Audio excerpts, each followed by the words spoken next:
Opinions and stories around the game we love, told by your favorite storytellers. Stay up to date with all things cricket. Subscribe to Cricbuzz's YouTube channel and press that bell icon now. Australia have been dominant throughout this ICC Women's World Cup, and the final was no different. The first innings, they were able to post a massive 356 runs, thanks largely to Alyssa Healy's 170.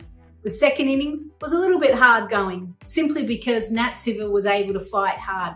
An unbeaten 148, but she didn't have any partners to go with her. So in the end, Australia were able to win their 7th World Cup title. Time to dissect the final here on Cricbuzz.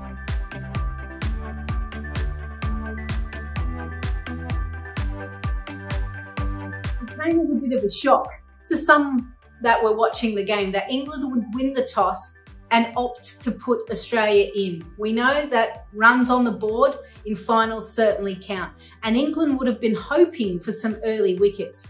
Whilst Brunt and Shrubsole troubled both Healy and Haynes, they were both very patient.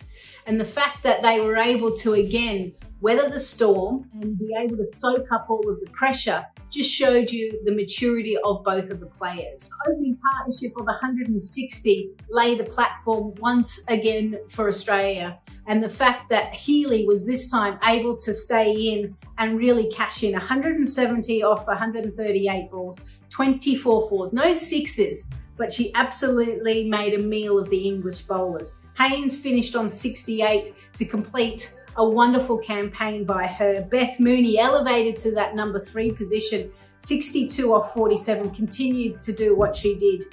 A shout out to Anya Shrubsole. She bowled well. Out of the 10 overs that she bowled, 3 for 46. And this is while all the carnage is happening out in the middle. For England, they needed to get off to a good start, and unfortunately they didn't. They lost 2 early wickets, that of their openers, within 40 runs and within 7 overs. That meant that there was a lot of work for the middle order to do. Heather Knight, unfortunately, couldn't add to the scoreboard as much as she would have liked, but Nat Siver, a standout player, one that I can't wait to watch a little bit more. 148 not out off 121 balls, 15 fours, 1 6. She had little partnerships with Amy Jones and then Sophia Dunkley.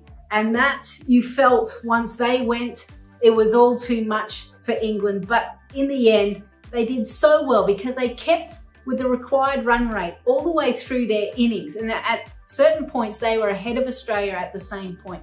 The problem was they just kept losing wickets. In the end, England all bowled out for 285. The standout with the ball, Megan Shute, we've got to talk about her. She did well with the new ball. Hadn't really been picking up early wickets, but she did in this match. Alana King, 3 for 64, and Jess Jonathan, 3 for 57, sees Australia home for a comfortable victory.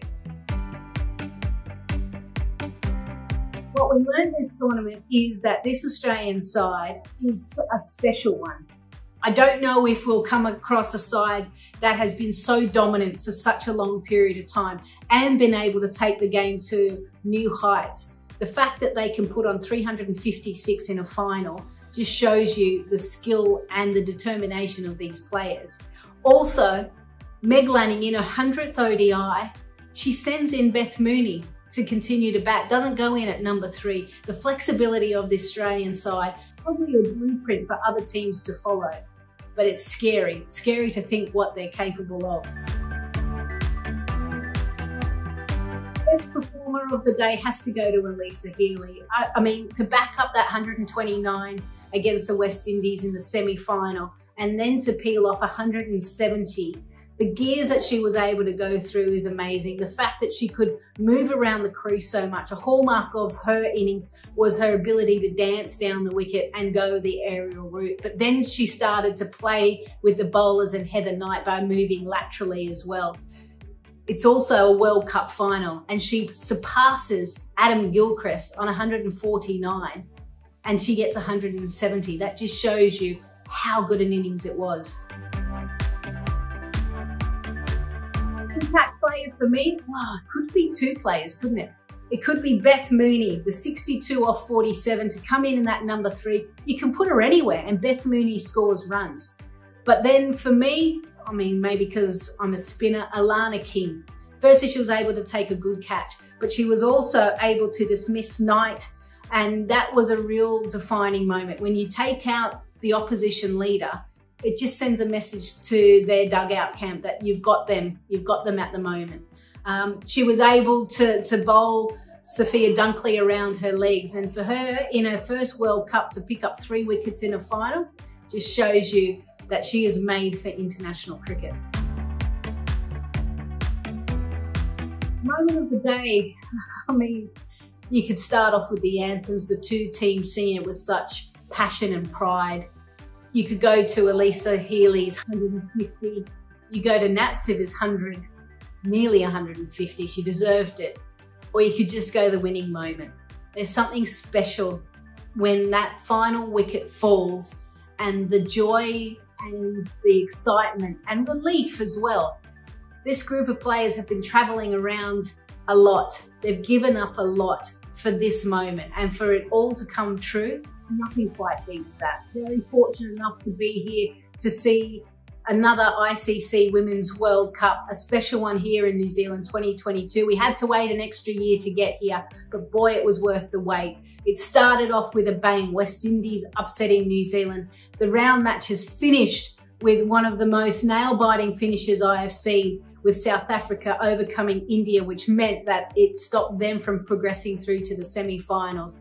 And then we witnessed 2 amazing innings in a grand final, Alyssa Healy and Nat Siver. Australia dominated this tournament and lifted the trophy for a 7th time.